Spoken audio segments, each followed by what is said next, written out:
Hi everyone, I'm Shelly from There's No Place Like Home at redheadmom8.wordpress.com. So today I'm going to get started on the Hegelian Dialectic and Compulsory Schooling series. And I'm going to just dive right in there and we're going to talk about how they condition the masses.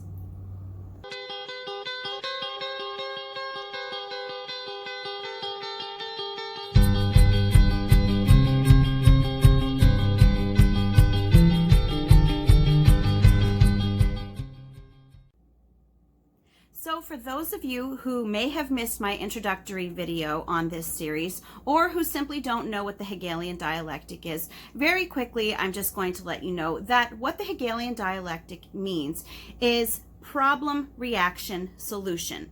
A problem is created in order to elicit a specified reaction from the people so that whoever created the problem, very often the government or the deep state, the elite, they will then step in as the saviors to give the solution for the problem that they created in the first place that most people don't realize they did.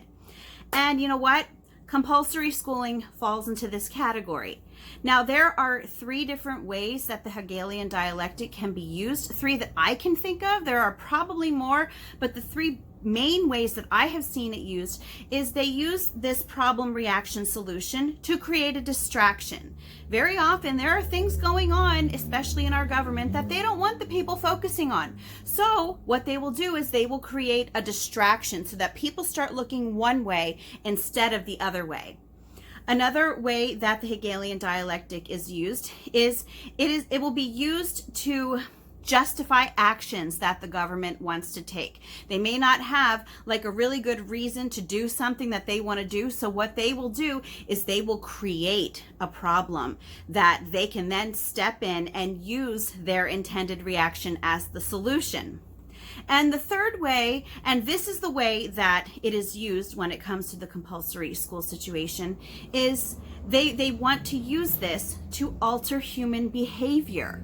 And this is as a means to an end. They want to alter human behavior to get a reaction out of people, not even just a reaction, but to have people completely conditioned to the way that they want them to think. This is all about conformity, and that's why I called this conditioning the masses. So let's start with the problem. Remember, I told you it's problem, reaction, solution. So the problem is when they enforce compulsory schooling. Now, of course, the government would never call this a problem, but this is the beginning of the Hegelian dialectic. They enforce compulsory schooling under the guise of philanthropy. You know, it's free education for all, and that's what they make it sound like. They make it sound like they're doing something good for the people. What they do not let the people know, however, is that this free education for all is actually based on a Prussian model of education that was also done under the guise of philanthropy. But the Prussian model was created so that they could create obedient citizens. And what our country has done is they created compulsory schooling to create obedient factory workers. That is when compulsory schooling really set in. Now, yes, there were one-room schoolhouses before this. That is not the time period that I'm talking about. I'm talking about the time that the government finally put its foot down and said, you need to send your kids to school and you need to send them to our schools. And it was to create obedient factory workers. It had nothing to do with making people smarter. So what they did was they took children out of their homes. Now, obviously, I'm not saying that they took them and like kidnapped them, but what I'm saying is that they took children out of their home for extended periods of time, you know, throughout the day, throughout the weeks, throughout the year. And as these children were out of their home, they stopped learning really necessary skills, really meaningful skills that they had been learning before compulsory schooling ever set in. Because during this time, before the Industrial Revolution began, people were really self-sufficient. They knew how to take care of themselves. They knew how to do things for themselves. They knew how to grow their own food. They knew how to build their own houses. They knew how to make their own clothing. And when there were specialties that they may not have been familiar with, it was a community setting where people would pitch in and would help each other out. But once the kids started being taken out of that setting, they stopped learning those meaningful, or the meaningful skills. And they no longer had the self-sufficiency that maybe their parents, grandparents, great-grandparents once had. And that was a plus for during the Industrial Revolution. And if you look into the history of compulsory schooling, if you haven't already, people like John D. Rockefeller and Andrew Carnegie, bigwigs in the Industrial Revolution, they had a lot to do with the inception of compulsory schooling, because the people that were being pulled out of their homes and put in the schools were not only being trained to be obedient factory workers, they were losing those crucial skills that they would have learned at home to take care of themselves, which then made them consumers for all of those products that were going to be produced during the booming Industrial Revolution, all of those factories. So as they were taken away from home, stopped learning these meaningful skills, what ended up happening was, in school, in the guise of education, they began having useless factoids just poured into their heads, and it was labeled academics, and of course that's what it was touted as, free education for all. And yes, things like reading and math and writing, they were all taught in these compulsory school settings, but so were a lot of other things, such as memorization, which is not true education. Yes, you need memorization for certain things, like multiplication, adding and subtracting, knowing letter sounds, but it was more than that. It was memorization of factoids. Trivial things that very often would not have anything to do with real life. And the reason that this was done is because they wanted to instill in these students obedience. They wanted students to be able to spout off what their teachers told them, because it proved to them that these students were being taught to obey and to do what their superiors were telling them to do. This is crucial when you want to have people working in a factory under management. And you know what? It also taught disconnectedness. Everything, if you know about school, the subject areas, they're not connected in any way. There are all these specific subjects that are taught in schools, and none of them have anything to do with the other. They may learn about Shakespeare in their English class, and then they may learn about Charlemagne in history class, and then in science class, they are learning about geology. There is no connectivity with this, and that really often leads to confusion, because people who don't know how to make connections are easier to control. So now let's move on to the reaction. So what was the reaction of all of this happening? What was the reaction of this problem that was created? Well, the reaction was that the literacy level was lower during compulsory schooling than it ever was pre-compulsory schooling. And that is something crucial to know. People always talk about how we need school or else people aren't going to know how to read and write. And that is just not the truth. The literacy level was higher before compulsory schooling, and it has never been as high as it was before compulsory schooling. So you have people that are reading really on a basic reading level. There are people who are even functional illiterates who are graduating high school. Another reaction is that what I talked about earlier, there's a decrease in critical thinking skills. When students don't see how things are connected and what sort of meaning they have for everyday life, that skill, that mental skill of being able to just put two and two together, it disappears. If it's not practiced enough, it doesn't stay, it doesn't stick, it no longer exists. Common sense is something else that goes right along with those critical thinking skills. And it's at the point where independent research is all but impossible for most people, because as I mentioned, it was all about pouring this information into students. It was not about truly educating them. It was about memorization and obedience. And so what ended up happening was that people stopped knowing how to think for themselves, and they also stopped seeing the necessity of looking into things for themselves. They grew so used to other people telling them what to do all the time, other people telling them what was worth learning about, other people spoon feeding them their information, that they completely stopped even trying to educate themselves. So this actually is a great boon for the public education system, because what that means is that only the things that the government schools want children to learn are what's going to get through that filter. And so if you have students who no longer even try to think for themselves, who no longer even try to educate themselves, they are never going to cross that boundary of where the schools want them to stop. And that is exactly what they want to happen. Schools only teach certain things to kids, and there is a reason for that.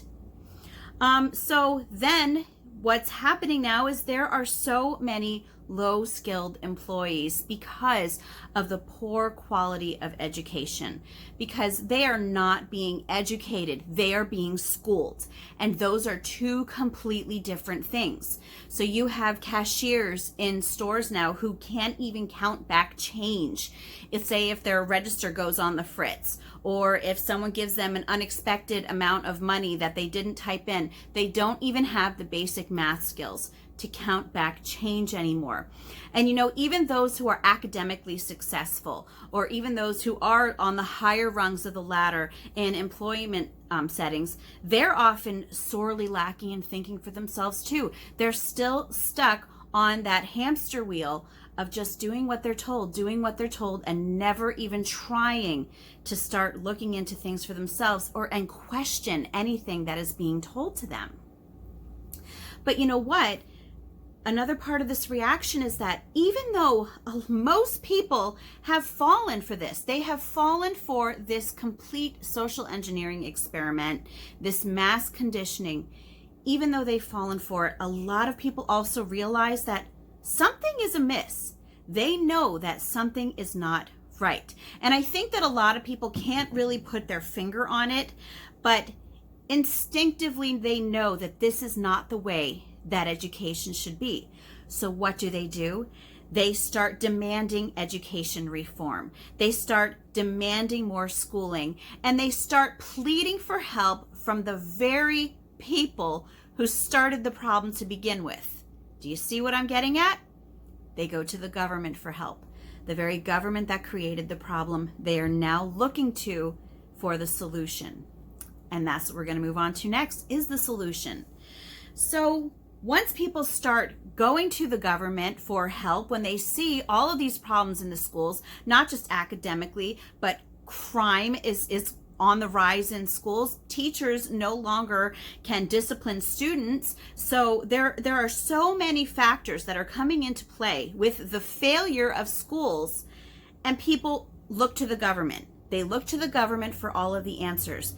And the government is only too happy to give them what they want. They make it look like they're giving the people what they want by giving them what they call education reform. Education reform, however, will never improve schools.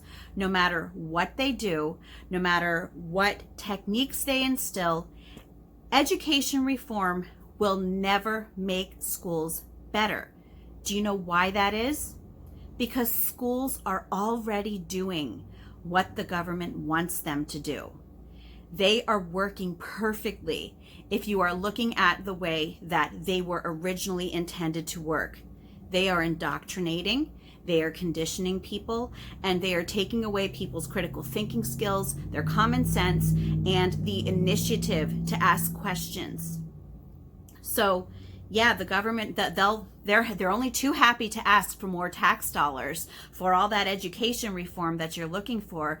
That those tax dollars, that's another thing that comes into play. Of course they're going to accommodate people, and yeah, they'll do things that look different. They'll try new plans. But if you even look at Common Core, this was supposed to be this big education reform thing, and it was supposed to make everything better. It has only confused students. And Common Core is not a failure of the education system. It is a resounding success. That is what they wanted. They wanted confusion. They want people to have that in common. They want people all to be on the same basic level when it comes to intelligence. So anyway, then beyond that education reform, there's more testing then. They're only too happy then to just come forth and they're going to give a solution with more testing and proving that students are where they should be, or are where they should be when compared with the rest of the world. Testing is not an accurate indicator of what a student knows. And I think that most people realize this, but it's enough when they do this for a lot of people, it's enough to get them at least complacent enough to think that things are happening, things are moving in the right direction. But all more testing really means is it means that there is going to be even more time spent teaching to the test. There's going to be more time spent teaching things that have no meaning in the real world. And teaching to the test and preparing for all of these standardized tests that now have to be taken by students everywhere, it is encouraging students to have an aversion to learning. When you have a child who is sitting in school year-round, not only being tested, but having the rest of the time doing nothing but preparing for those tests, and not even during the school hours. They often have test prep classes after school that students attend. And I don't know about you, but I would happen to think that teaching to the test and preparing for all of these test prep skills not only are just pointless, but how boring could that possibly be? And learning is not boring. Having curiosity, discovering new things, being creative, none of those things are boring. But the problem is that none of those things can be taught in a school that spends all of its time preparing students for tests. They don't want children to have a love of learning. They don't want children to have that curiosity, because if a child has too much curiosity, that will send them down a path that very often the schools don't want them to go down, and that is the path of self-education. So another solution that the government will offer, and that a lot of people will stand behind, is they will say that they will start giving a longer school year or more after school programs. They will lower the compulsory school age and get those kids in there early. And what people don't realize is that all of this is falling right into their hands, because the more that people ask the government to step into the school system, the more they are handing their children over to the government. Longer school hours, more time in government schools. Lowering the compulsory school age. I live in Pennsylvania. They just changed our compulsory school age. It used to be from 8 to 17. Now, starting in the school year of 2020 and 2021, it's going to be ages 6 to 18. And they make it look like it's better for the students. And, early education is better for kids. Studies show that early education is not better for kids. If children are pushed too early to learn things that they are not developmentally ready for, that will very often lead to what the schools will call learning delays. Now, in a natural setting, if a student is being given the opportunity to learn at their own pace, they would not be considered learning delays, because there is a natural timeline for each child. They're all different. Kids are not cookie cutter images of one another. But schools have to do things a certain way because they've got so many students. So you have all of these kids in there now who really were not ready to be in school. They're going to have all of these skills being pushed on them. They will be put in these special education classes simply because they can't keep up with the rest, because again, the things that they were being taught were not developmentally appropriate for them. And this fits right into what the government wants, because not only does that, give them, the schools, more tax dollars for all of these students with the learning disabilities, but it gives the government more time with kids because they are there for more years. And not only that, the rise in all of these kids who end up having all sorts of low self-esteem problems from being in these special education classes, You know, kids who have a lack of confidence in themselves, they're even more easier to control. Do you see how this is all happening? So the entire school system it's a vicious cycle that is going to keep going. It's a hamster wheel. It's just going to keep going around and around and around. The problem was created by the government, and the reaction is what they wanted, and also what they wanted the people to look to them for the solution. The government is only too happy to step in and look like they are being the saviors of, people, the saviors of children. They're just wresting more control for themselves by manipulating the masses. Anyway, that's all that I have for you today. If you like this video, give it a thumbs up. If you haven't subscribed yet and would like to hear more of what I have to say, I would love if you would do that. If you have any questions or comments, you can leave one over on Instagram, because YouTube has disabled my comments. And if you like my work and would like to check out my Patreon page, I will leave a link in the description box for that as well. And I hope you have a great day.